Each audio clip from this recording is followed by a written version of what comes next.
There is a piece of Social Security advice that is completely accurate and almost completely useless for the majority of Americans who receive it. And I want to be very specific about why, because the problem is not the math. The math is real. The problem is the assumption buried inside the advice that no one ever says out loud. The advice is wait until 70 to claim Social Security. And for the right person, in the right situation, it is genuinely one of the most powerful financial moves available in retirement. But here is the part that gets quietly left out.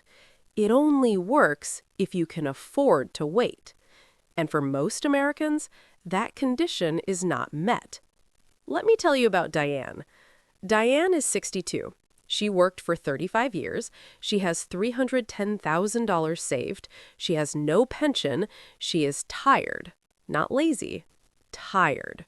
Her knees hurt, her job is physical, and she has been doing the math in her head for 2 years, trying to figure out if she can actually stop. She reads an article. It says the number one piece of retirement advice that 90% of Americans are ignoring is waiting until 70 to claim Social Security. She feels like she's already failing. But here's the thing. Diane is not failing. The advice just was not written for her situation. And today I want to walk through exactly why and what a smarter framework actually looks like. I'm Clara. Let's get into it. First, let's look at what Americans are actually doing. According to Social Security Administration data, roughly 20 to 25% of people claim at 62, the earliest possible age. Another 35 to 40% claim somewhere between 63 and 65. About 25 to 30% wait until full retirement age, which, depending on your birth year, is somewhere between 66 and 67. And then fewer than 10% wait until 70. In some data sets, it's closer to 4 to 6%. So fewer than 1 in 10 Americans follow what gets described as the optimal strategy. Now, the easy interpretation is that Americans are making a financial mistake, that they just don't understand the math. But I want to offer a different reading, because when 90% of people are doing the same thing, it is usually not a knowledge problem. It's a constraint problem, and that changes everything about how we interpret this. Let's actually do the math, because it is worth understanding. Your Social Security benefit is calculated based on something called your full retirement age, or FRA. That is the age at which you receive 100% of what you earned. For most people retiring today, FRA is 66 or 67, depending on the year you were born. If you claim at 62, the earliest allowed, your benefit is reduced to roughly 70% of that full amount. So if your FRA benefit would be $2,000 a month, claiming at 62 gives you around $1,400. On the other hand, if you delay past full retirement age, your benefit grows at 8% per year, guaranteed, inflation adjusted, all the way until age 70. That is not a market return. There's no risk attached to it.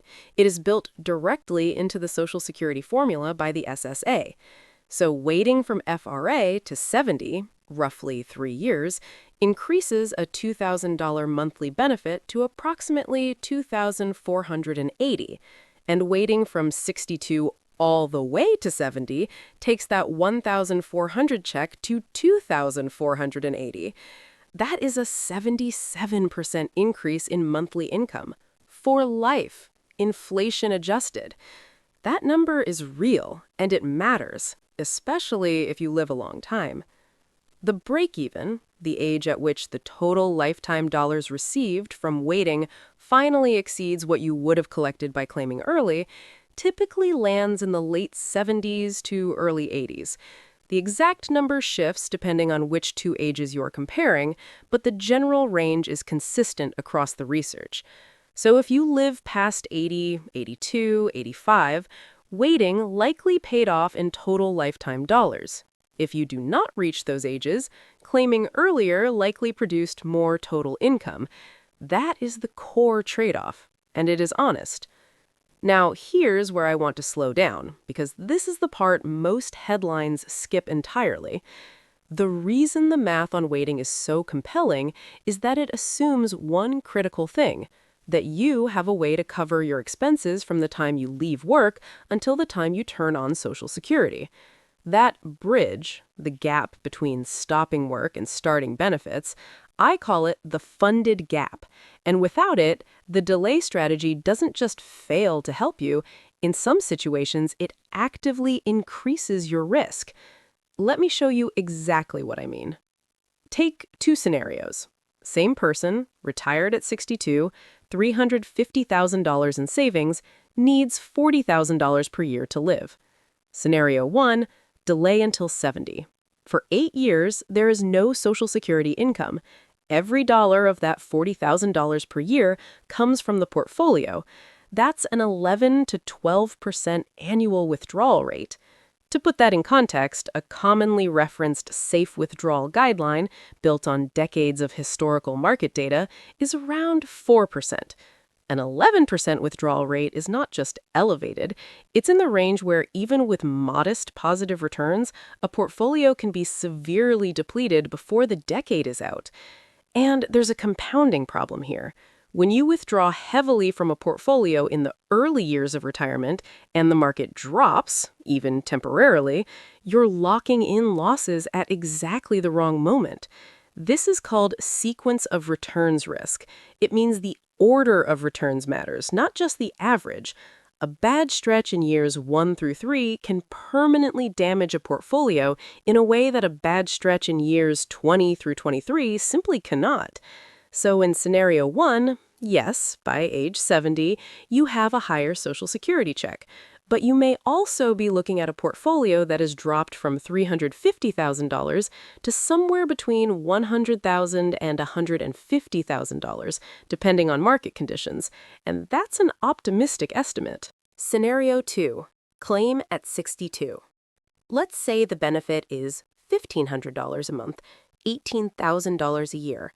Now, instead of pulling $40,000 from the portfolio, you only need $22,000. That drops the withdrawal rate to roughly 6%. Still elevated, but not dangerously so, especially with a flexible spending strategy in place. The portfolio faces less pressure in the early years. It has more time to grow.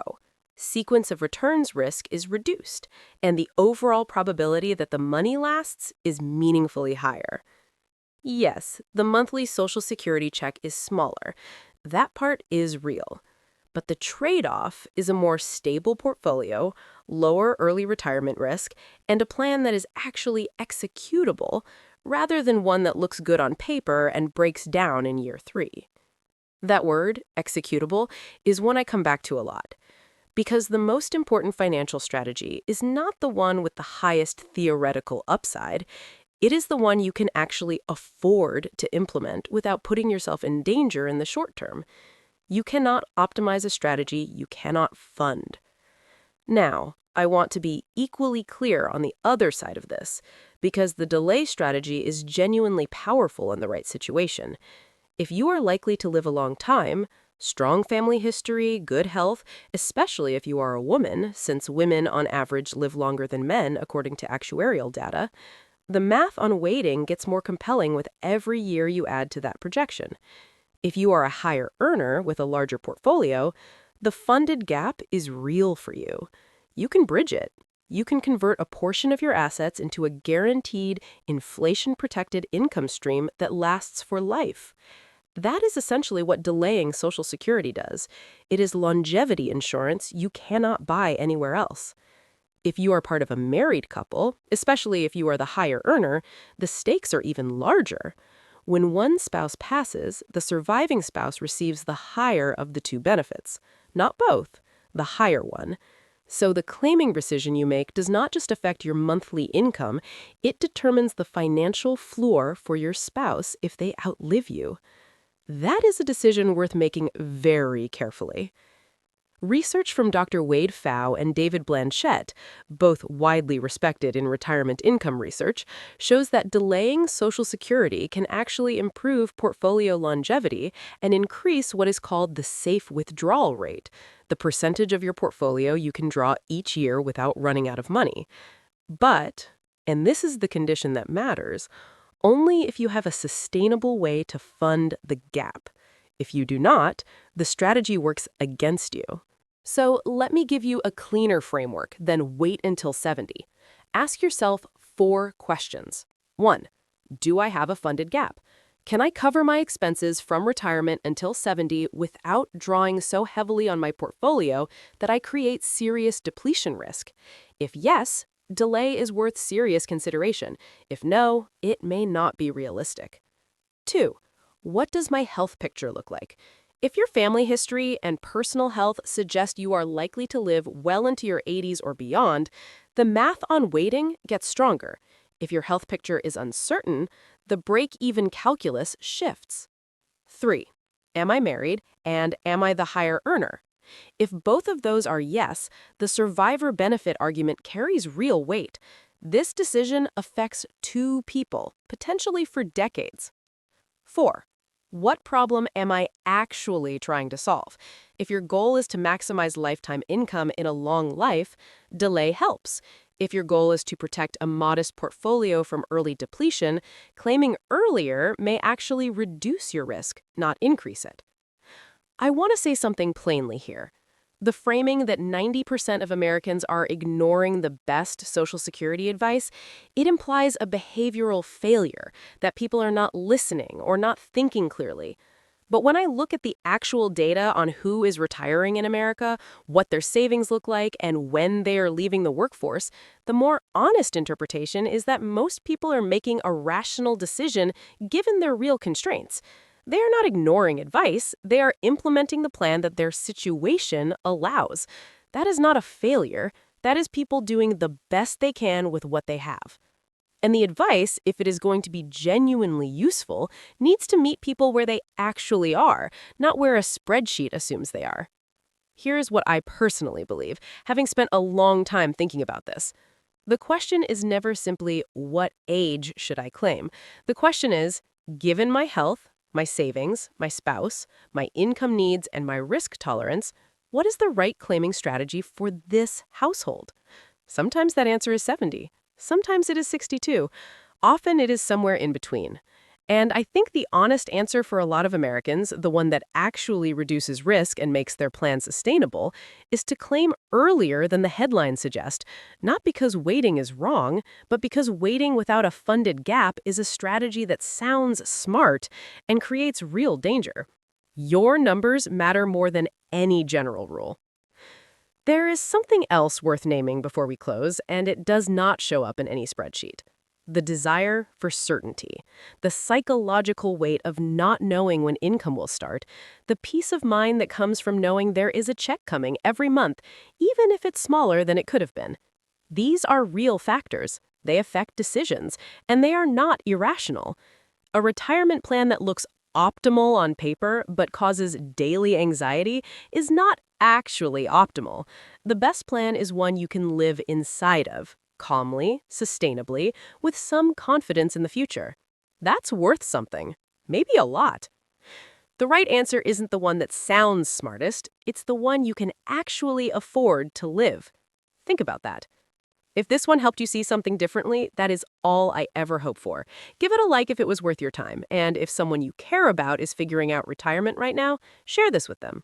I will see you in the next one.